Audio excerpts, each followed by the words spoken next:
Hello. I would not call it anger, but I would rather call it envy, which is completely normal for humans to experience when something like this happens to someone. And it's just different how people deal with envy. For some, they feel motivated. They feel, you know, wow, they feel a level of, what is this?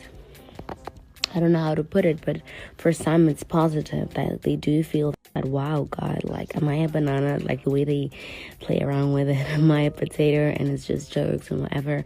And for some people, it is it gets to a level of resentment, but it is all covered in envy, and it is all okay, how people deal with